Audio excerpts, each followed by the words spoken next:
Tak se na to pojďme podívat a dneska si probereme něco, co slibuje, že úplně změní pravidla hry ve střihu videa. Je to DaVinci Resolve Speed Editor a pozor, tohle není jenom další hračka na stůl, je to spíš, celá nová filozofie práce. Uvidíme, jestli to fakt dokáže zrychlit střih tak, jak se říká. Znáte to, ne? To nekonečný klikání, přetahování klipů myší o milimetr sem, o milimetr tam, hledáte ten jeden jediný správný snímek a trávíte tím hodiny. Je to prostě pomalý a upřímně někdy i dost frustrující. Ale co kdyby to šlo dělat jinak? Mnohem hmatatelněji? A přesně o tom je Speed Editor. Nepředstavujte si ho jako něco, co vám nahradí klávesnici a myš. Vůbec ne. Spíš je to takovej jejich super parťák. Byl postavený s jedním jediným cílem – dát lidem, co stříhají, opravdovou fyzickou kontrolu nad časovou osou, aby mohli pracovat intuitivně a aby byli sakra rychlejší. Všechno je to o rychlosti, to je prostě základní myšlenka. Tak se pojďme podívat, v čem je ten hlavní trik, kterým se to liší od klasického střihu. A tady to je ten nejdůležitější princip. Speed Editor je prostě dělaný na práci oběma rukama. Levá ruka mačká tlačítka, vybírá, co se má stát, jestli se má vložit klip nebo upravit střih, a pravá ruka, ta je pořád na tom velkém kolečku a řídí čas. Právě tahle spolupráce obou rukou je to, co dělá ten obrovský rozdíl v rychlosti. Dobře, když už jsme u toho ovládání, musíme začít u samotného srdce celého zařízení. A tím je bez debaty to velký kovový otočný kolečko. Říká se mu Surge Dial. Podívejte se na tuhle kombinaci. To je fakt řídící centrum. Máme tu to masivní, precízně udělané kolečko a hned nad ním 3 tlačítka. A každé to tlačítko je vlastně jako rychlost v autě. Úplně změní, jak se to kolečko chová a tím pádem i to, jak vlastně šoférujete ten svůj materiál. Tak si to projedeme v rychlosti. Režim SHTL to je takovej rychloposuv. Super na proletění dlouhého záběru, když něco hledáte. Pak jog, to je chirurgická přesnost. Snímek po snímku, když potřebujete najít ten absolutně přesný moment pro střih. A nakonec SCRL, což je v podstatě takovej rychlej posun po časové ose, když se potřebujete dostat někam dál. Každý režim má prostě svůj účel. A tohle to naprosto vystihuje. Ten pocit, že máte časovou osu doslova v ruce, to je něco, co vám myš prostě nikdy nedá. Pohyb ruky se rovná pohybu v čase. Je to tak intuitivní, až je to nebezpečně návykový. OK, takže projíždět materiál umíme. Ale jak se s tímhle zařízením vlastně stříhá?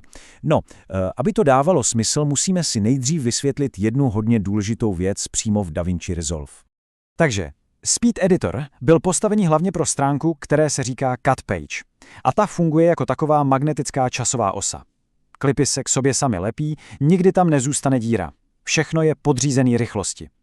No a pak je tu klasická Edit Page, což je tradiční střižna, kde máte absolutní kontrolu nad vším, ale je to pomalejší.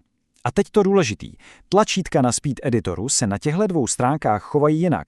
A když tohle pochopíte, jste na půli cesty k tomu, abyste ho využili na 100%.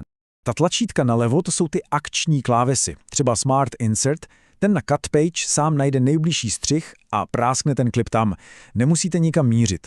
Nebo Append to prostě hodí klip na úplný konec, ať jste kde jste. A super věc je Close-up, hlavně u rozhovorů. Zmáčknete a ono to samo vytvoří přiblížený záběr, takže to vypadá, jako byste měli druhou kameru. A teď jedna z absolutně nejlepších funkcí, Source Tape. Představte si to takhle. Zmáčknete tlačítko Source a na Cut Page se vám všechny klipy, co máte v nějaký složce, seřadí za sebe do jednoho dlouhého pásu. A to je geniální.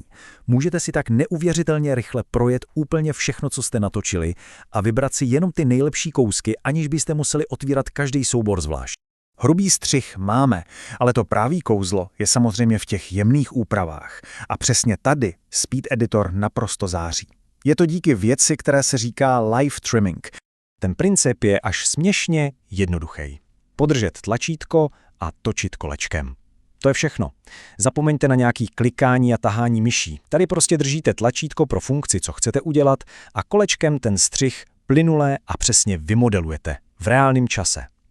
Je to neuvěřitelně plynulý. Takže v praxi podržíte Trim In a kolečkem posouváte začátek klipu. Podržíte Roll a posouváte střih mezi 2 klipy. Je to strašně rychlý a dává to pocit, že máte ten střih fakt pod kontrolou. Ale to není všechno. Speed Editor má v rukávu ještě pár dalších triků a zkratek. A ty se fakt hodí znát hned od začátku. Spousta tlačítek má totiž i druhou funkci.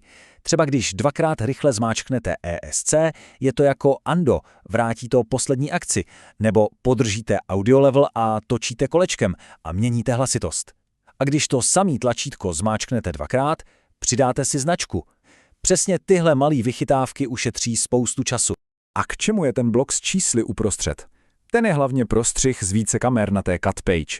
Díky němu se dá v reálném čase, zatímco to běží, přepínat mezi kamerama a ten střih si tam doslova namalovat přímo na timeline.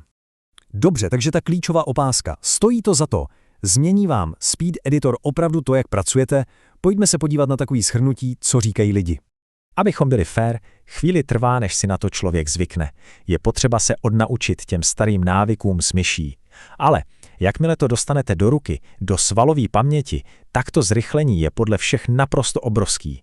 Ta trocha času na začátku se prostě mnohonásobně vrátí. A navíc ta věc je postavená jako tank. Kov, pořádní mechanický klávesy, to prostě něco vydrží.